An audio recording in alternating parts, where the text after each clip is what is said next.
Hi అండి, MRL varieties అండి. నేను ఈరోజు చూపించే రెసిపీ ఏంటంటే అరటికాయ వంకాయ పాలు. ఈ కర్రీ ఎలా ప్రిపేర్ చేసుకోవాలో చేసి చూపిస్తున్నానండి. మా ఛానల్ మీరు ఇదే ఫస్ట్ టైం చూస్తున్నట్లయితే చూస్తున్న ప్రతి ఒక్కరు కూడా తప్పనిసరిగా సబ్స్క్రైబ్ చేయండి. మా ఛానల్లో ఇదే ఫస్ట్ టైం మీరు చూస్తున్నట్లయితే కామెంట్స్ ఏమన్నా ఉన్నా సరే నాకు తెలియజేయండి. నేను అరటికాయలు ఒక 3 వాటర్లో కట్ చేసుకుని పెట్టుకున్నానండి. చిన్న చిన్న ముక్కలుగా కట్ చేసి ఈ విధంగా పెట్టుకున్నాను. తర్వాత ఒక 2 వంకాయలు చిన్నకాయలు కట్ చేసి పెట్టుకుని, ఒక 2 ఉల్లిపాయలు, ఒక 6 పచ్చిమిర్చి అయితే కట్ చేశానండి. ఇందులో కారం వేయం కదా, పచ్చిమిర్చి మనం తినేదాన్ని బట్టి ఒక కప్పు పాలు రెడీగా చేసి పెట్టుకుని 4 స్పూన్ల ఆయిల్ వేసి ఉల్లిపాయ పచ్చిమిర్చి ఆయిల్లో వేస్తున్నానండి. ఫస్ట్ అయితే ఉల్లిపాయ పచ్చిమిర్చి మగ్గనివ్వాలి కదా, కాసేపు మగ్గనిద్దామండి. ఇలా చేయడం వల్ల ఏంటంటే అసలు అరటికాయ కర్రీ ఇష్టం లేని వాళ్ళు కూడా మీరు ఈ విధంగా ప్రిపేర్ చేసుకుంటే చాలా టేస్ట్ బాగుంటుంది. ఒకసారి ఇలా యాజ్ ఇట్ ఈజ్గా చేయండి, చాలా రుచిగా ఉంటుంది. ఎవరైనా తింటారండి. ఇలా చేయడం వల్ల టేస్ట్ వస్తుంది అనమాట. అరటికాయ వంకాయలో పాలు పోసి ఈ విధంగా మనం కర్రీ ప్రిపేర్ చేసినట్లయితే చాలా చాలా బాగుంటుంది. కొంచెం ఒక 2 నిమిషాలు మగ్గిన తర్వాత కల్లుప్పు రాళ్ళ ఉప్పు వేస్తున్నానండి. ఒక 2 చెంచాలు ఉప్పు వేసాను. ఉప్పు వేసాక ఉల్లిపాయ పర్ఫెక్ట్గా మగ్గుతుంది కదా, ఇంకొంచెం మగ్గనిద్దామండి. ఇలా ఈ విధంగా మగ్గాలన్నమాట. మళ్ళీ మూత పెట్టేస్తున్నాను. ఉప్పు వేసాను కదా, మూత పెట్టేసి మగ్గనిస్తున్నానండి.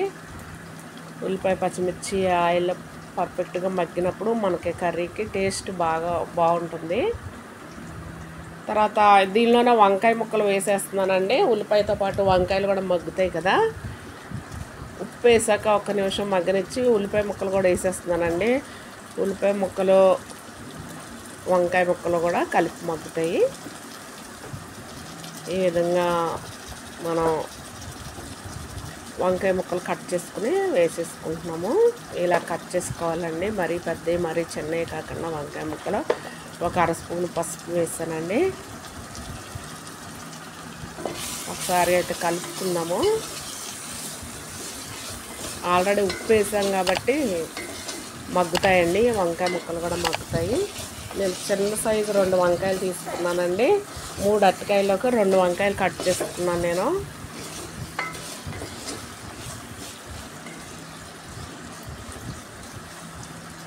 ఈ విధంగా కలుపుకొని మూత పెట్టేద్దామండి. మగ్గుతుంది కదా, ఉల్లిపాయ వంకాయ కలిపి మగ్గుతుందండి. ఆల్రెడీ 2 నిమిషాలు ముందు మగ్గనిచ్చాను. 1 నిమిషం ఉప్పు వేసాక మగ్గనిచ్చే ఉల్లిపాయ ముక్కలు, తర్వాత వంకాయ ముక్కలు వేసి చూడండి ఎంత చక్కగా మగ్గుతున్నాయో. మీరు సాధ్యమైనంత వరకు ఎత్తడి గిన్నె ఎలాంటిది ఉంటే కనుక దీనిలో కర్రీ చేసుకోండి. బాగా కుక్ అవుతుంది, టేస్ట్ బాగుంటుంది. మన ఆరోగ్యానికి కూడా ఎత్తడి పాత్రలు చాలా మంచిది అంటున్నారు కదండి. ఇలాంటి చిన్న గిన్నె ఏదైనా ఉంటే దానిలో కర్రీస్ ప్రిపేర్ చేసుకుంటే మంచిదండి. మన హెల్త్కి మంచిదండి ఇత్తడిలో మనం చేసుకోవడం వల్ల.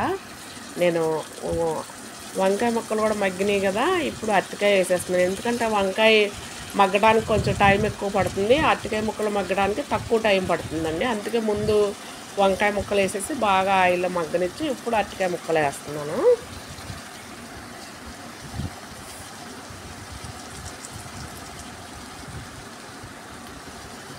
అలా అరటికాయ ముక్కలు వేసిన తర్వాత ఒకసారి కలబెట్టుకుందామండి. ఆయిల్ కలిసేలాగా మొత్తం ఒకసారి తిప్పుకొని బాగా మగ్గనివ్వాలి. ఇవి కూడాను ఆల్రెడీ ఉల్లిపాయ ముక్కలు వంకాయ ముక్కలు మగ్గాయి కదా. ఇలా కొంచెం మరీ పెద్దవి కాకుండా మరీ చిన్నవి కాకుండా సమానంగా ఎగురికి పాలు పోసిన ఎగురికి మనం ఈ విధంగా ముక్కలు కట్ చేసి పెట్టుకోవాలండి. నేనైతే 3 అరటికాయలు కట్ చేసి పెట్టుకున్నాను. ఒకసారి ఆయిల్ కలిసేలాగా ముక్కలన్నీ కలిసేలాగా అడుగు నుండి కలుపుకోవాలండి. పర్ఫెక్ట్గా కలుపుకోవాలి. ఇలా కర్రీకి ఇలా కలుపుకోవడం కూడా ఇంపార్టెంటేనండి. ఇది కూడా ఇలా ఎవరైనా కలుపుతారు కదా అనుకోవద్దు, కానీ ఇలా కలిపి పెట్టుకోవడం కూడా మనకి ఆయిల్ పడుతుంది ముక్కలకి. ఆయిల్ ఉప్పు అంతా కలిసి మగ్గుతాయి కదా, ఇలా కలుపుకోవడం కూడా చాలా మంచిదండి. చాలా కర్రీకి టేస్ట్ బాగా వస్తుంది. ఆయిల్ పట్టుకుంటుంది ముక్కల్ని, ఉప్పు ఆయిల్ అంతా పట్టుకుని ముక్కలన్నీ కలిపి మగ్గటం వల్ల కూడా మనకు టేస్ట్ బాగుంటుంది అన్నమాట. మామూలు గిన్నెతో 2 సార్లు కుదిపేసి పెట్టేస్తే అంత ఇదిగా కలవండి. ఇలా గట్టితో కలిసేలాగా కలుపుకోవాలి. ఏమన్నా ఇడిపోతుంది అనుకుంటే మనం గిన్నెతో కుదుపుతాము, చేప ముక్కలు ఇలాంటివి. ఇది మాత్రం గట్టిగా ఆయిల్ కలిసేలాగా, ఉప్పు కలిసేలాగా పర్ఫెక్ట్గా కలుపుకొని పెట్టుకోవాలన్నమాట. అందుకే నేను ఇంతలా చెప్తున్నాను. నేను మామూలుగా అరటికాయ ఫ్రై కానీ అరటికాయ కర్రీ కానీ అయితే నేను నాన్ స్టిక్లో చేస్తానండి. కర్రీస్ అన్నీ ఇత్తడి గిన్నెలో చేస్తాను. అయితే ఇప్పుడు వంకాయ వేసిన మూలాన్ని నేను ఇత్తడి గిన్నెలో చేస్తున్నాను. నేను ఆల్రెడీ పచ్చిమిర్చి ఎక్కువ వేసాను కదండి, మాకు సరిపడగా కారం వేసుకున్నాము. ఇంకా కావాలితే ఇంకొంచెం ఎక్కువ వేసుకోవచ్చు, ఎవరు తినేదాన్ని బట్టి వాళ్ళు వేసుకోవచ్చు. మా పచ్చిమిర్చి చాలా ఘాటుగా ఉన్నాయండి. 6 కాయలు పెద్ద కాయలు కట్ చేసేసాను నేను, కాబట్టి సరిపోతాయి. కొంచెం వాటర్ పోసి అన్నీ కలిపి ఉడకనిస్తున్నానండి. ముక్క ఉడికేలాగా వాటర్ పోసి ఉడకనిస్తున్నాను. ఫస్ట్ ముందే పాలు పోయకూడదండి ఎప్పుడూ. ముక్క కొంచెం ఉడికిన తర్వాత అప్పుడు పాలు పోసుకోవాలి. అప్పుడు చక్కగా పర్ఫెక్ట్గా ఉడుకుతుంది, కుక్ అవుతుందండి ముక్క. అరటికాయ ముక్క కూడా ఉడకాలి కదా వాటర్లో. మూత పెట్టేసి ఉడకనిస్తున్నాను చూడండి. ఇలా చక్కగా ఉడుకుతుంది. ఇలా దగ్గరికి ఉడకనివ్వాలి.